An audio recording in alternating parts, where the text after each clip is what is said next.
Ça va? Ok. Je suis dans votre lignée maternelle. Elle est lourde, votre lignée maternelle.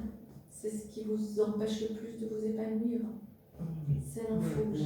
C'est vrai. J'ai d'abord une dame âgée. Votre grand-maman est décédée, maternelle. Est-ce que vous l'avez connue? Vous connaissez sa vie? Oui. Vous connaissez un peu l'enfance de votre maman? Vous connaissez un peu l'enfance de votre maman? Oui. Pas toujours facile. Oui. Pas très facile. Oui. Alors, la première personne qui s'est présentée à moi, c'est votre grand-mère, parce que moi, j'invite la personne du monde spirituel qui peut le plus vous aider dans ce que vous vivez actuellement. Je vous lis juste la petite phrase, puis après, on va faire vos grands-parents, le couple, la grand-mère, vos parents en descend à vous. Ok.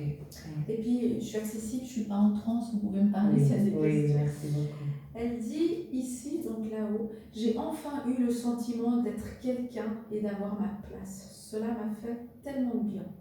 Pas mal de souffrance pour votre grand-maman. Oui. Alors, j'y entends à cette phrase. Je suis fière de toi et de tout ce que tu as mis en place pour que notre lignée fonctionne différemment. Parce que vous avez quand même travaillé là-dessus. Juste ou pas juste? Moi? Oui.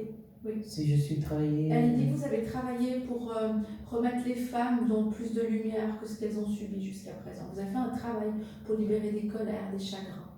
Oui. C'est juste. Oui. Elle vous suit aussi depuis là-haut. Oui. Elle dit, prends le temps de te féliciter pour cela et de regarder la belle personne que tu es. Moi, je n'ai pas su. Votre grand-mère ne vient pas d'une vie facile. Déjà dans son enfance, on était plus dans la survie que dans la vie. La période d'insouciance d'enfant qui grandissent, elle ne l'a pas connue au sein de sa famille. J'ai la peur de manquer dans cette lignée, c'est possible ou pas? Ça veut dire... Elle a eu peur de manquer, qu'on n'ait pas assez de nourriture, qu'on ne soit pas tous... C'est quelque chose que votre grand-mère a vécu, ce que vous le portez aussi aujourd'hui dans le cellulaire. Donc ça vous empêche de faire des vrais choix pour votre épanouissement. C'est au niveau inconscient. Donc elle dit, dans son enfance, on lui a appris à se battre, à survivre. Donc quand elle a rencontré votre grand-père, ça n'a pas non plus été... un couple harmonieux, vous pouvez l'entendre. Donc pour elle, elle n'avait aucune idée dans ça. C'est pas quelqu'un qui était insouciant dans son enfance, parce qu'on est vraiment dans des schémas qui se répètent. Pour elle, c'est comme si éducativement, on lui a dit tu vas te marier, il faut trouver un mari travailleur, il faut avoir des enfants, mais il n'y a jamais eu cette notion d'amour. Donc elle a quand même beaucoup été en souffrance dans ce couple-là. Donc elle a eu plusieurs enfants, pas que votre maman. Beaucoup d'enfants? 4. Ok, c'est beaucoup pour elle. Voilà. Quand elle dit beaucoup, c'est que c'est pas des vrais choix. C'est que on est aussi. Alors elle dit c'est vrai qu'on est dans une époque où les contraceptions on n'en parlait pas, mais elle a plus subi ses enfants parce que l'homme fait des enfants et la femme s'en occupe. Le papa, donc votre grand-papa maternel, n'a pas vraiment su prendre sa place de père. C'est possible ou pas? Avec tous ses enfants, pas qu'avec votre maman. Donc pour elle, elle est où dans la fratrie, votre maman? L'aînée. Sacré poids sur les épaules. Okay. Et surtout en tant que fille, quelque part. Parce que quand elle amène votre maman, elle me dit qu'elle n'a pas pu prendre sa place dans cette sérénité. C'est que votre maman, dès qu'elle a commencé à être plus grande que ceux qu'on suivi, elle a dû alléger sa maman à quelque part. Donc il n'y a pas eu cette notion d'insouciance. Et votre maman, vous connaissez la relation qu'elle avait avec son papa? Elle n'était pas facile? Ma mère? Oui. Je ne connais pas trop, mais je peux vous dire que oui, que c'était pas facile. C'est ce que j'ai comme info, c'est juste, voilà. Parce que quand je vois pas votre maman avoir un cordon ombilical de qualité avec son papa, je la sens pas respectée, voire aimée par son papa. Il y a des choses, on n'exprimait pas beaucoup de choses dans cette lignée, mais j'ai même pas cet amour du cœur. Votre grand-père maternel, il a quand même été déçu d'avoir une fille en premier. C'est possible ou pas? Je sais pas du tout, mais ça me surprendrait pas en général, c'est une sensation. En fait. Voilà, parce que votre corps le sait, enfin votre maman elle a su qu'elle a déçu. On est, c'est européenne, mais c'est comme si elle parle de culture, dans votre culture, que c'était important que dans votre culture, dit-elle, en tout cas à son époque, on donne tout à l'aîné, il ouvre les portes, donc on est content quand c'est un garçon. Quand c'est une fille, on est déçu parce que c'est une fille, un jour elle va se marier, poser le nom. Il y a quelque chose qui a... elle n'a pas été accueillie comme il fallait, votre maman. Donc elle n'a jamais eu un lien de qualité avec son papa. Dans votre lignée maternelle, on porte quand même l'abandon des hommes. Ça vous parle? Ça ne vous parle pas? Oui. Vous avez le droit de dire non, hein? Ah, vous avez le droit de dire non, ça Oui, vous parle. Voilà. ouais, Parce c'est qu'il n'y a sûr. vraiment pas le côté, mais même jusqu'à vous, quelque part. Donc c'était douloureux l'enfance de votre maman. Elle n'avait pas non plus les meilleurs outils, je suis claire jusqu'à présent, Oui, on m'arrête très clair. là. Oui, Elle n'avait merci. pas non plus les meilleurs outils pour se construire au niveau couple. Ça vous parle, ça vous parle pas? Oui. Avec votre papa, c'était pas un couple harmonieux, j'ai envie de dire. Il n'y a pas de critique, hein, mais je vois pas vos parents dans la même sphère. En ce moment ou quand Non, en en règle générale, oui. Ils ont fonctionné, vos parents, plutôt que nourrir le côté affectif, ça a plutôt été des associés de vie, vos parents. Oui, ça peut être, oui. Dans le sens que ce n'est pas des informations directes que je connais. Non, mais ce qui est bon, c'est qu'on n'a pas vu vos parents se bécoter, se prendre par la main et tout le temps comme ça, on les a plutôt vus fonctionner. Pas tout à fait. Vous avez beaucoup s'embrasser ou autre, c'est pas ce que je vois. Quand vous étiez petite?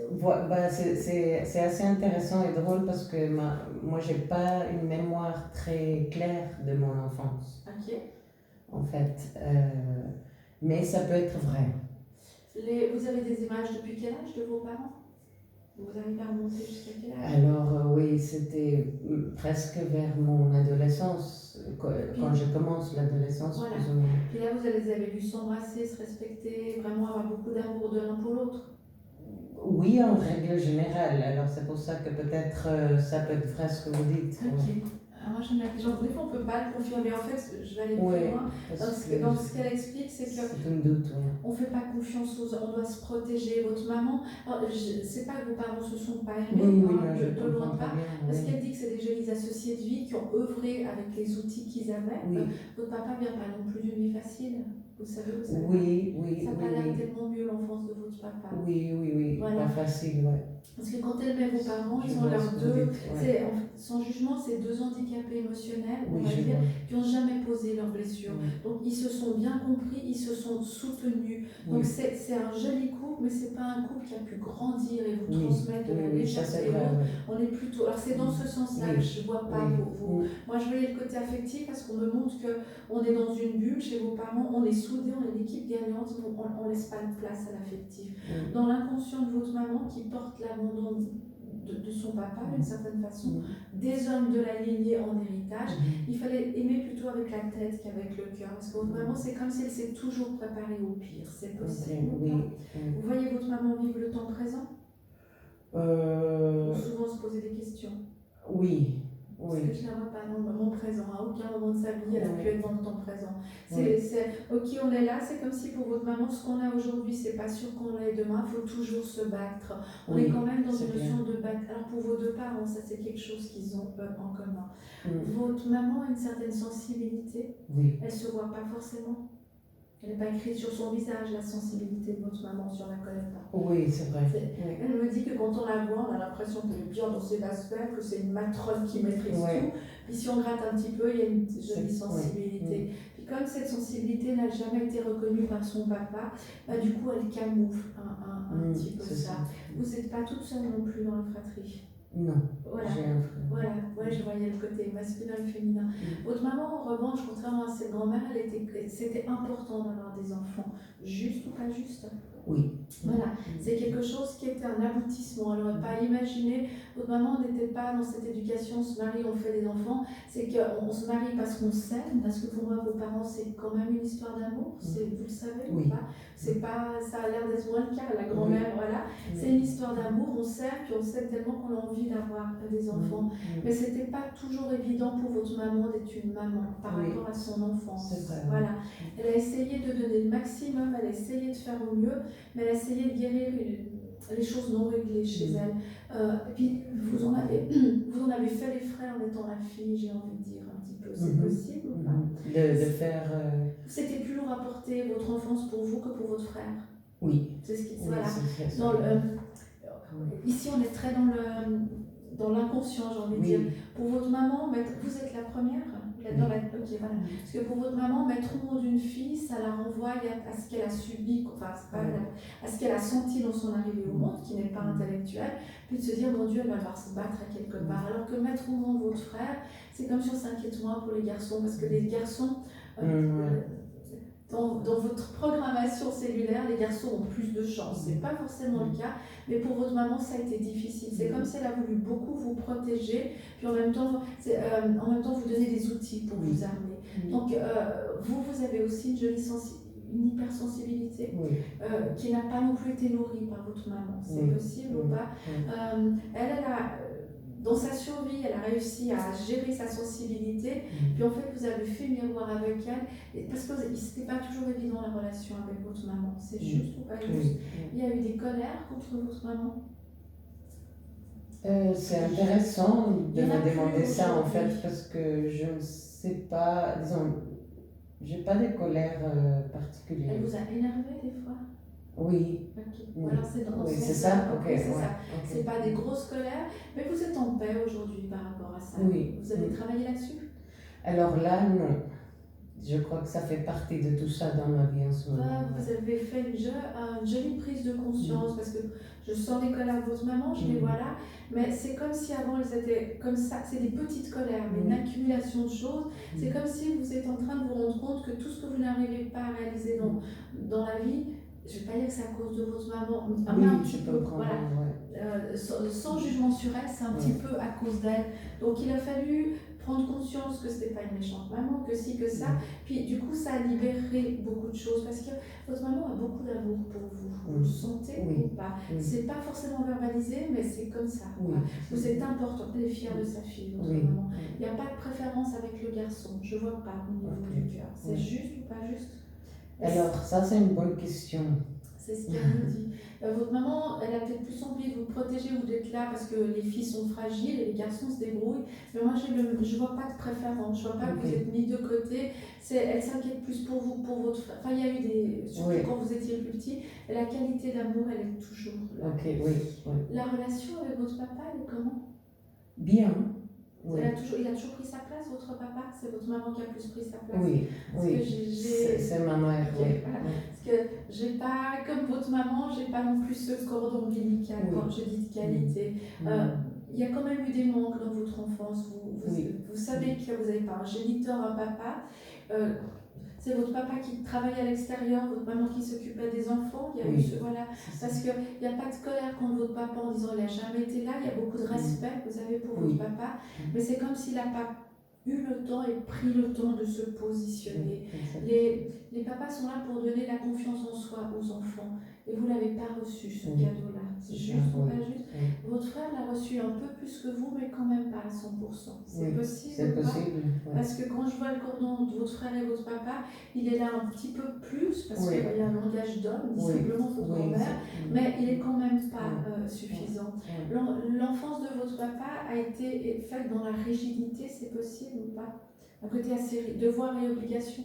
Oui, ça peut être, Pas dans la notion plaisir, en tout cas. Dans son enfance. Dans son enfance, oui. Alors, je ne sais pas, vous dites quand c'est... On n'est pas dans beaucoup d'insouciance dans son enfance. C'est comme si on a éduqué les enfants. Faut que quand tu grandis, tu dois travailler. Tu n'es pas là pour avoir un travail qui t'épanouit. Mais tu dois gagner ta vie, tu dois nourrir ta famille. Le sens du devoir, il est là, profondément chez votre papa. Donc lui, il a intégré que le sens du devoir, c'était d'amener de l'argent à la maison, on va dire, de nourrir sa famille. Puis le côté affectif, il n'avait pas les outils pour ça. C'est une jeune femme, votre papa, mais qui n'a pas réussi à aller dans son côté affectif. Donc du coup, ça vous handicape quand même pour vous construire affectivement. C'est possible ou pas? L'amour de vous n'est pas aussi quelque chose d'assez nourri aujourd'hui, c'est possible? L'amour de vous, vous vous aimez? Oui. Pas suffisant. Oui, je travaille ça, exactement. Elle dit que l'échelle de 0 à 10, vous êtes parti quand même assez bas. Là, vous êtes en train de gravir les échelons. Elle me dit que vous êtes à peu près à la moitié de l'échelle. C'est possible ou pas? C'est possible. Ça résonne? Oui. Voilà. Si vous pensez trop dessus ou dessous, il faut le dire, parce que là, elle dit où vous en êtes aujourd'hui. Des fois, on n'arrive pas à. Des fois, on n'est pas conscient de nos valeurs. Exactement, c'est ça. C'est ça votre problème. Aujourd'hui, vous êtes en réconciliation. Elle vous disait de voir la jolie personne que vous étiez. Vous êtes en train de voir, vous êtes quelqu'un de différent des autres par rapport à votre mode de fonctionnement, votre sensibilité, mais vous n'êtes pas handicapé par rapport aux autres, vous avez plutôt un atout. Mais ça se pose que maintenant, j'ai envie de dire. Il vous a fallu quand même beaucoup de temps pour pouvoir prendre votre vraie place. Juste ou pas juste. Et dans le professionnel et dans la vie de tous les jours. C'est juste ou pas? La notion équilibre affectif du couple qui se nourrit, c'est pas quelque chose que vous avez pu expérimenter en qualité. Juste. Il y a une souffrance affective. Souffrance affective pour vous de couple. Oui. À ce qui vous a beaucoup, elle dit le mot démoli ou beaucoup touché dans votre confiance en vous. C'est possible ou pas? Ça vous touche encore aujourd'hui? Oui. Vous n'êtes pas encore totalement sorti de ça. Non. Voilà, dans la douleur. Mais c'est comme si vous avez... C'est une histoire qui a duré un petit moment quand même, ou qui est toute fraîche. Ça a l'air d'être... Disons, il n'y en a pas. Mais il y en a eu des petites rencontres, des moments où vous n'avez pas été... Voilà, alors voilà. Ah, ok, voilà. c'est clair. Parce qu'il y a eu l'envie de construire une histoire d'amour, de faire quelque chose. Il y a votre inconscient qui vous dit mais qui va rester avec moi, parce que votre amour, ça va mieux aujourd'hui, mais quand on s'aime pas, qu'on se dit que on est nul l'autre, on va plutôt attirer des gens qui ont beaucoup de souffrance. Dans votre enfance, il y a eu des jolies choses, mais il y a eu beaucoup de manques. C'est possible ou pas? Parce que de l'extérieur, elle dit que vous avez tout reçu, mais vous n'avez rien eu en même temps. Donc ce qui est outil pour vous construire dans une vie de couple, c'est pas facile. Donc vous avez essayé, mais vous êtes toujours tombé.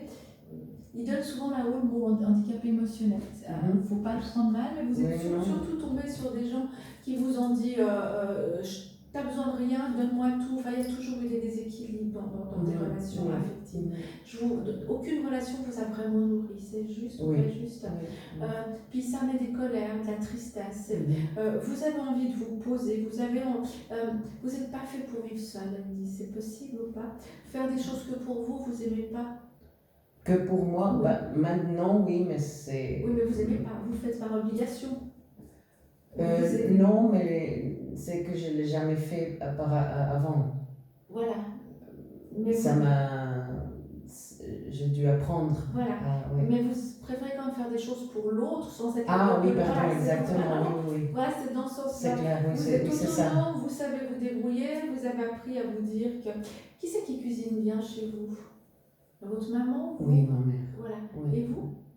Oui. Parce qu'elle parle de vous aussi. Voilà. Parce que complètement, Voilà, il y a une notion, elle aussi, vous savez, parce qu'elle dit qu'elle aimait bien faire à manger. Oui, c'est juste. Oui, c'est très juste. Parce qu'elle disait que pour elle, quand on était à table, on ne travaillait pas, on laissait nos soucis dehors, puis c'était le seul moment de se retrouver dans cette notion de famille. Donc c'était une façon de garder les gens à table, parce qu'on devait quand même passer du temps en cuisine, votre grand-mère, votre maman aussi. Parce qu'elle dit que vous cuisinez bien, mais c'est beaucoup plus important de cuisiner pour l'autre, pour les autres, quand on est dans une histoire d'amour, que de cuisiner que pour soi. C'est juste ou pas juste. Quand elle dit que vous n'êtes pas fait pour vivre seul, c'est qu'aujourd'hui vous avez envie de partager, vous avez envie de vous construire. Là, il y a eu la notion d'avoir besoin d'avoir quelqu'un, de vouloir avoir quelqu'un, mais aujourd'hui vous êtes plus ou moins en paix avec qui vous êtes. Vous êtes en train de faire connaissance avec vous, puis de vous dire que vous méritez une jolie histoire. Je suis claire? Voilà. Parce que pendant longtemps, vous aviez envie d'une jolie histoire avec votre tête, puis inconsciemment, vous vous disiez que tu la mérites pas, tu l'auras jamais. Donc du coup, il y a des gens quand même un peu lourds qui vous ont approché. C'est possible ou pas? Surtout des gens lourds, pas tellement des gens légers. Voilà. Quand on dit des gens lourds, c'est... Avec leur souffrance de vie, leur bien casserole, qui vont chercher à vous amener leur linge sale, symboliquement, qui a travaillé sur eux. Des gens qui, par maladresse, vont vous écraser pour aller dans la lumière, on va dire, vont vous monter dessus pour aller dans la lumière, que plutôt d'un couple qui se grandit. Vous avez des relations déséquilibrées ou des tentatives de vous construire avec des relations déséquilibrées. Et ce qui se dégageait de vous, il y a quand même un manque d'amour dans votre enfance. Vous le sentez ou pas? De votre papa et de votre maman. Vous pouvez l'entendre. Oui. Votre hypersensibilité, vous savez avec votre tête que vous avez été aimé, ça c'est certain, mais vous auriez eu besoin de plus à quelque part. Qu'on vous prouve que vous êtes leur sang dur ou leur quelque chose. Ça, je ne vois pas que ça vous a été donné, c'est juste. Donc du coup, c'est ce qui rend aussi difficile à vous construire parce que vous avez été très serviable pendant une période de votre vie. Serviable veut dire rendre service à tout le monde. Ouais, exactement, oui. Trop. Oui. Okay. Oui. Quand il nous manque une construction, des racines affectives, Oui. Notre inconscient nous programme pour exister aux yeux de tout le monde. Et la seule façon d'exister aux yeux de tout le monde, quand on ne s'aime pas, on n'arrive pas à rencontrer des gens qui nous aiment vraiment, mais plutôt des gens qui nous utilisent. Donc elle dit qu'à un moment donné, vous êtes Mère Teresa, on va dire, vous êtes mis sur un plateau en faisant ensemble, même le verbaliser, comprendre aux gens que vous aviez du temps, qu'on pouvait vous appeler n'importe quoi, que vous aviez besoin de rien. Du coup, vous avez, parce qu'il n'y a pas eu que des abuseurs autour de vous, vous avez vraiment mis en place, je suis disponible, mais moi je suis parfaitement heureuse dans ma vie, ne vous occupez pas de moi. Et là, c'est des choses qui sont en train de changer, parce qu'il y a eu des périodes difficiles dans votre vie, c'est juste. Oui. Et dans ces périodes difficiles, dans les proches qui sont autour de vous, les gens que vous avez rendu service, personne ne s'est vraiment manifesté. Oui. Voilà. Il y a eu la colère, la tristesse, puis aujourd'hui vous avez quand même compris que en fait c'est tout ce que vous avez mis en place qui fait que c'est comme si c'était marqué en train interdit, vous n'êtes pas assez bien pour moi. Alors ça ne s'est pas fait volontairement, mais c'est l'image qui est restée. Et aujourd'hui vous êtes en train de casser cette image-là. Vous avez déjà commencé, elle dit c'est juste ou pas? Oui, c'est juste. En fait, vous avez commencé à mettre le mot non dans le dictionnaire. Avant, pour vous, si vous dites non à quelqu'un, on va vous jeter. À un moment donné, on va dire à tout le monde, n'appelle pas Maria, tu te rends compte ce qu'elle m'a fait. Là, vous commencez à vous positionner en existant pour vous, pas par rapport à l'autre. C'est juste ou pas plus. Donc ça, c'est quelque chose qui est important. Je veux juste revenir par rapport à votre maman. Il y a des petites colères qui quand même restent là. Vous pouvez les entendre. Oui. C'est pas des critiques de méchanceté, mais votre maman vous a pas donné de quoi vous développer facilement à l'âge adulte. On est ok. Elle n'a pas fait exprès, mais le résultat, il est là. Vous pourriez, vous avez travaillé sur ce lien avec Claude, avec votre maman ou pas? Non. Ok. Vous pourriez faire un acte symbolique? Vous avez déjà fait un acte symbolique? Non. Parce que c'est soit vous allez chez Claude et vous demandez qu'il libère ce lien, soit vous faites vous. Un acte symbolique, c'est d'écrire une lettre à votre maman en mettant par écrit tout ce que, dans la colère, pas dans la gentillesse, pas avec votre tête. Faut pas dire que votre maman a fait comme elle a pu. C'est vraiment, c'est tout ce qui vous a manqué, tout ce qui vous a, les reproches. Voilà. Si le mot colère parle moins, les reproches. Mais c'est des vrais reproches. Donc les reproches ne se font pas dans la douceur. On est capable, c'est pas peut-être dans votre vocabulaire, mais dans vos écrits, ça doit être des gros mots envers vos mamans en disant je m'en fous de la vie que tu as eue, mais tu aurais pu faire différent. Voilà. Oui, j'ai compris. Ok. Parce qu'en fait, d'aller par écrit, c'est que vous allez toucher ce qu'elle a. En touchant ce qu'elle a, vous sortez votre abcès puis vous purifiez votre aura. Ce qui fait que les handicaps émotionnels, comme elle dit, comme ils disent beaucoup là-haut, ils vont jamais être attirés vers vous parce qu'ils savent qu'ils vont pas trouver une infirmière pour les consoler. Donc ça vous éviterait un problème. Ça vous éviterait, c'est comme si dans les choix, elle dit que dans les choix de fruits et légumes, il y a le premier et le deuxième choix, puis ça vous éviterait vous de devoir trier pour qu'il y ait une partie qui s'enlève tout seul. Donc vous écrivez, ça 10 lignes, 20 lignes, à un moment donné, quand vous avez le sentiment qu'on vous envoie au cage thoracique, que vous respirez mieux, c'est que vous avez fait votre acte en conscience. C'est pas un devoir bâclé. Vous prenez le papier, le briquet au-dessus du lavabo, puis à haute voix, vous dites je me libère de ce qui ne m'appartient pas. Quand on fait un acte symbolique, c'est de la colère. La colère, c'est un sentiment qui est lourd. Donc le papier ne va pas brûler que si vous prenez un papier vierge. Si brûle d'un coup, tant mieux, ce qui est rare dans les colères. Sinon, vous remettez le feu et vous dites je me libère de ce qui m'appartient. Vous savez quel lien avec votre maman aujourd'hui? Quel lien dans le sens que comment on s'entend? C'est lourd, votre maman? Vous la subissez quand même un peu? Oui, un petit peu, mais on s'entend bien, mais oui. Voilà. Oui, Parce qu'en fait, je vous pose la question parce que ce qui serait bien, c'est de couper le lien énergétique avec votre maman. Vous avez déjà entendu ça? J'ai entendu, mais je ne connais pas. Je vais du coup savoir. Oui, vous enregistrez. Je vous explique juste. Il y en a qui font les bonhommes allumettes. Je vais vous expliquer. Ça, c'est vous. Je vais marquer maman. Je vous explique. Ça, c'est censé être un ciseau. Alors, dans un acte symbolique, c'est toujours la conscience qui fait foi. On est d'accord, ça ne fait rien de négatif à votre maman ni à vous. Aujourd'hui, c'est comme si vous êtes plus de votre maman que de votre papa. C'est possible ou pas? Que je suis plus de... Vous subissez plus par rapport à votre maman qu'à votre papa. Oui. Parce que je ne vois pas que c'est nécessaire de faire ça pour votre papa. Oui. Donc c'est comme si vous êtes dans la toile d'araignée de votre maman, puis chaque fois que vous essayez vraiment d'en sortir pour prendre votre vie en main, c'est comme ce slim à l'époque, paf, ça vous ramène un petit peu. Donc d'en sortir, c'est bien pour elle, c'est bien pour vous d'abord, mais ça peut aussi être bien pour elle. Parce qu'on dirait qu'elle s'inquiète pour vous, votre maman. Vous le savez, vous le sentez. Elle vous le dit? Elle me le dit, je le sens. Ah ouais, parce que l'inquiétude, elle est bien là. Votre maman, elle a peur que s'il lui arrive quelque chose, vous soyez toute seule, que si, que ça. Puis du coup, vous vous inquiétez aussi pour votre maman. On est dans quelque chose qui ne vous permet pas de prendre votre envol. Donc, vous dessinez une haltère, on fait le sport, vous savez, voilà. Dans le premier rond, vous mettez donc Maria Brisseno, votre nom, votre prénom. Ok. Dans le deuxième rond, vous mettez le nom et le prénom de votre maman. Alors, l'haltère, vous avez vu le truc qu'on fait le sport? Vous avez déjà vu des haltères? C'est une barre avec 2 boules de poids sur les côtés, puis les gens portent ça. Ah oui, voilà, la barre, oui. Voilà, c'est une barre avec 2 ronds sur les côtés. Okay. Puis les culturistes, ils prennent 20 kg, 30 kg. Donc en fait, c'est une barre comme ça que vous dessinez. Que je dessine? Que vous dessinez. Ah, ok, ça, parfait. Vous dessinez. Donc là, vous mettez votre nom, votre prénom. Donc Maria Brisseno, c'est juste. Là, vous mettez le nom, prénom de votre maman. Okay. À haute voix, en conscience, vous dites: moi, Maria Brisseno, je me libère de tout lien négatif, que les liens négatifs, me reliant à ma mère, vous donnez son nom, prénom, et reliant ma mère, vous donnez son nom, prénom à moi, Maria Brisseno. Parce qu'en fait, il faut couper dans les deux sens. Vous prenez un ciseau, vous coupez en plein milieu. Donc vous avez 2 morceaux. Vous mettez le feu en disant cette phrase. Moi, Maria Brisseno, je me libère de tout lien négatif me reliant à ma mère, vous nommez, et reliant ma mère, vous la donnez à moi, Maria Brisseno.